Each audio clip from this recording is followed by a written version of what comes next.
everyone. My name is Wenchao, and alongside me here is my partner Alondra. And today we're going to talk a little about the H-2A Temporary Agricultural Workers Program. So, what is the H-2A program? So, the H-2A program, or H-2A Temporary Agricultural Workers Program, often called the H-2A Visa Program, is a program that allows or helps American farmers fill employment gaps by hiring workers from foreign countries. So it allows employers to hire foreign workers for seasonal agriculture jobs when there is not enough U.S. domestic workers to available to fill those positions. And it is really designed to ensure that American farms and agricultural businesses have the labor they need to meet production demands, particularly in those peak harvest seasons. And there are several requirements for an employer to be eligible to hire workers for the program. So first, they must show that there is not enough U.S. workers that is willing, qualified, and available to do the job. And second, they must offer fair wages and conditions. Three, file a application with the U.S. Department of Labor. And fourth, and finally, get approval from the U.S. Citizenship and Immigration Services. So why is this program essential? This program is really essential because it allows the U.S. agriculture because many farms struggle to find enough domestic workers willing to do these seasonal labor-intensive work. And without these H-2A workers, these harvests could go unpicked, leading to really major economic losses for the industry. So now understanding a little bit more about what this program is and its importance, I'm going to dive more into the specific questions that our project focuses on. So the first one is to what the extent of dependence on H-2A workers by these American farmers. Our second question is, are employers supplying H-2A workers with the necessary resources? And third of all, we're looking to examine the commonalities among the top five states. We're really trying to get a better understanding on how this program impacts employers and what kind of demands it requires of them. So yeah, these are our three main focus questions. Yes, and I will start us off with some key findings. So the states that have the highest number of H2A workers are California, Arizona, Washington, Florida, and Michigan. And also farm workers and laborers are the highly requested job titles for H2A workers. And then for our second question, our key findings are that over 80% of H2A labor contractors cannot provide housing to all requested workers. And this is similar when we look at this based on the top 15 job titles. Um, the top 15 job titles requesting H2A workers are able to provide less than 35% of H2A workers with housing. And for our third question, I'm looking at commonalities. The top five states requesting H2A workers are looking to cover to meet the lack of domestic workers, but are looking to cover 80% of their worker need by H2A workers. Sorry. And the second key finding for our third question is that the top five states requesting H2A workers are able to provide less than 20% of H2A workers with housing. And lastly, the top five states requesting H2A workers are each respectively paying hundreds of millions of dollars in compensation for to have these H2A workers work for them. So yeah.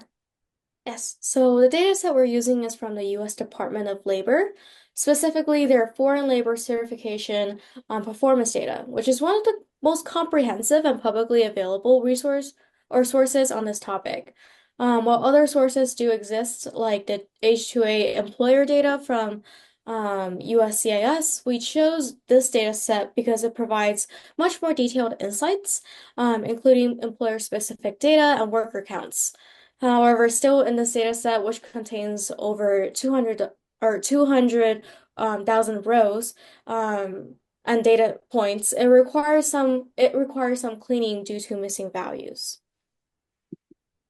So let's go deeper into the first question we wanted to explore, which is to what extent do various agricultural occupations depend on H2A workers? From our analysis, it's clear that many agriculture jobs rely on H2A workers, particularly in states with large farming industries, which is California, Arizona, Washington, Florida, and Michigan, who consistently request the highest number of H-2A workers. And this makes sense because they are the states that have the most fruits and vegetable farming.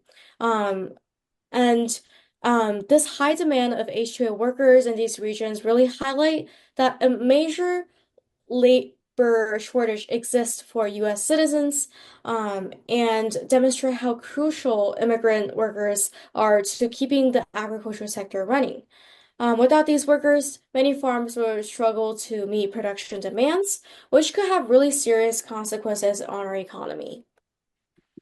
So now to dive deeper into our second question, which is, are employers supplying H-2A workers with the necessary resources?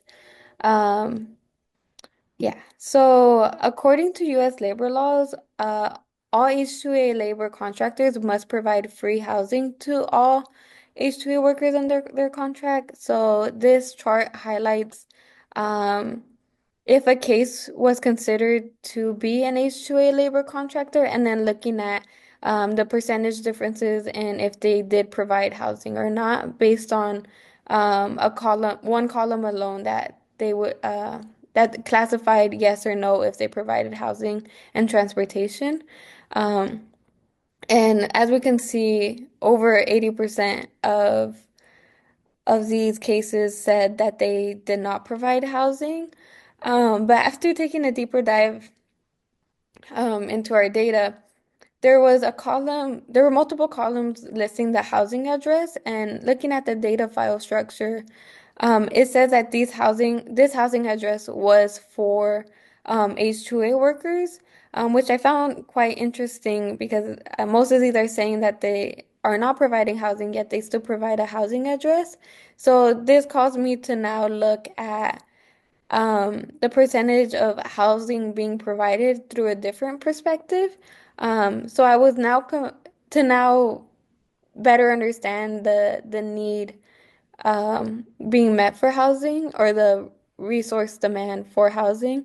I looked at the total number of housing units provided against the total number of H-2A workers requested, and this showed that more than 80% of cases do not have enough housing units for all requested workers. And again, this was similar amongst the top 15 job titles requesting H-2A workers, where none of them had enough housing to accommodate the requested workers.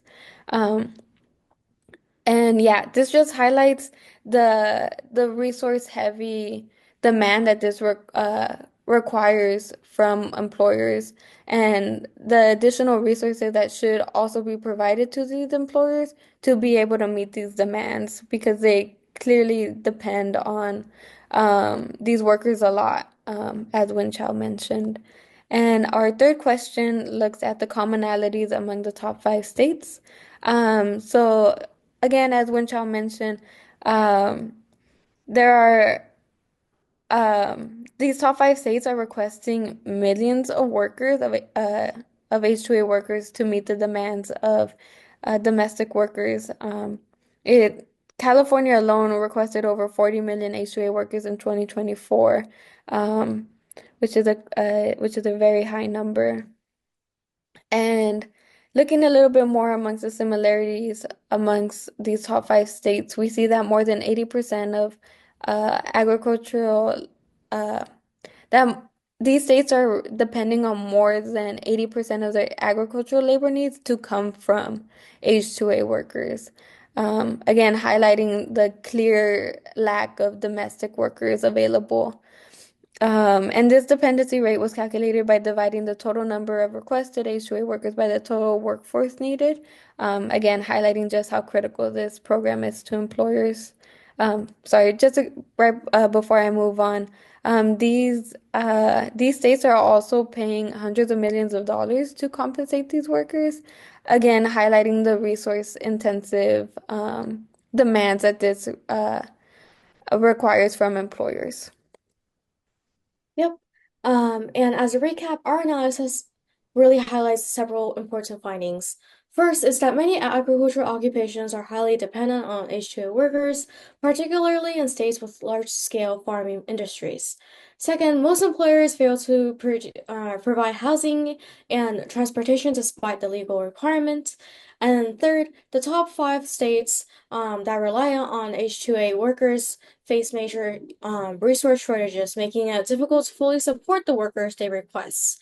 And these findings emphasize the critical role of immigrant workers in the United States agriculture sector and raise really important policy questions on how this program should be changed and implemented and enforced in the future. That is it for our presentation, and thank you very much. Thank you.